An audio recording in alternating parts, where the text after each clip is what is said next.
আজ আমি সজনে শাক আলু দিয়ে একটা রেসিপি দেখাচ্ছি। গরমের সময় সজনে শাকটা খুব উপকারী।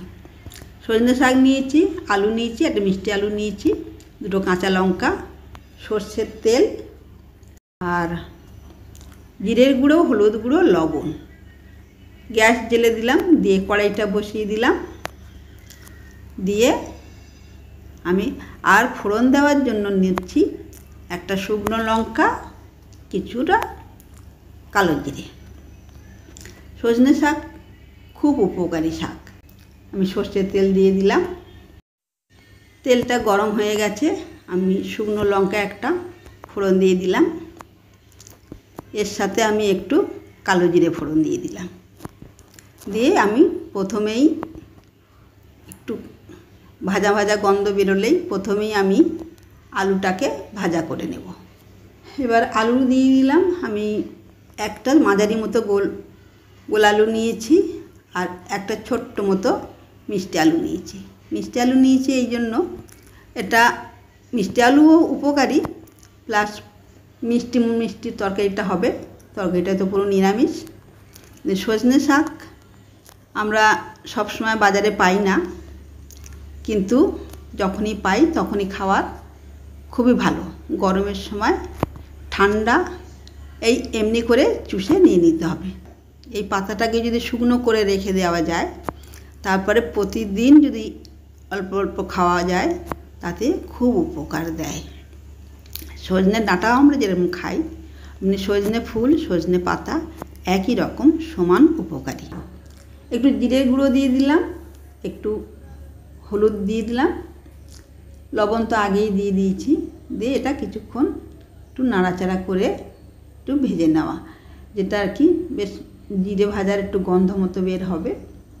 গন্ধ মতো বের হয়েছে। এইবারে আমি শাকগুলো ঢেলে দিচ্ছি। শাক আর লঙ্কা একসাথেই আর কি ঢেলে দেব।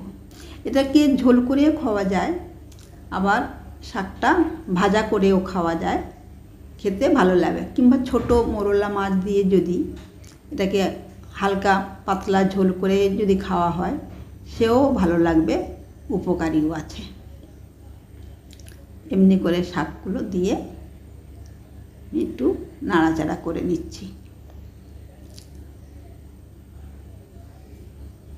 দেখো পাতাগুলো এই সময় একটু কচি কচি পাতা বেশি পাওয়া যায় গরমের সময়।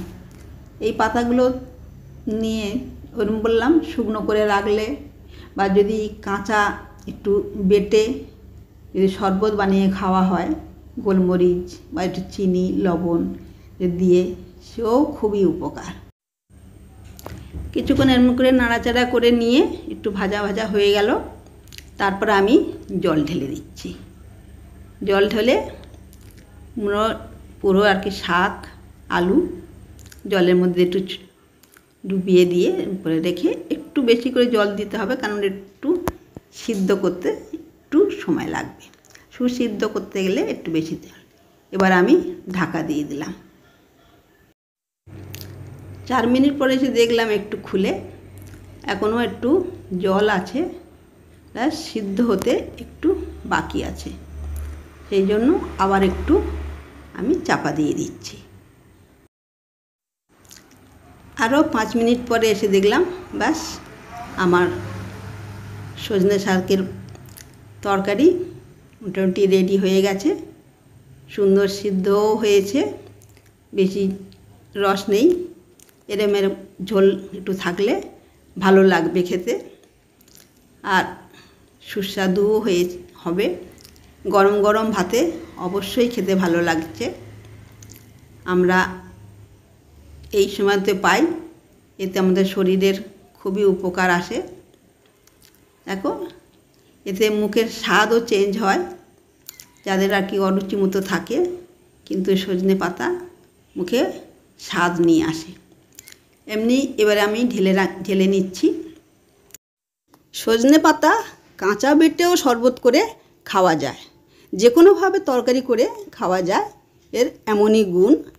কিন্তু আমি তবু একটা রেসিপি করে দেখালাম, কারণ এই পাতায়, এই সজনে পাতাতে প্রচুর পুষ্টিগুণ এবং ওষুধি গুণ খুবই আছে। তোমরাও বানিয়ে দেখেও, অবশ্যই খেতে ভালো লাগবে গরম ভাতে। আর আমাকে কমেন্ট করে জানিও, বন্ধুদেরকে শেয়ার করো কেমন লাগলো। আর আমার চ্যানেলে যদি সাবস্ক্রাইব করা না থাকে, অবশ্যই সাবস্ক্রাইব করে দিও আমার চ্যানেলটাতে, তাহলে আবার কোনো নতুন রেসিপি নিয়ে তোমাদের সাথে কথা বলতে পারবো। সম্পূর্ণ ভিডিওটা দেখার জন্য ধন্যবাদ। সবাই ভালো থাকো, সুস্থ থাকো।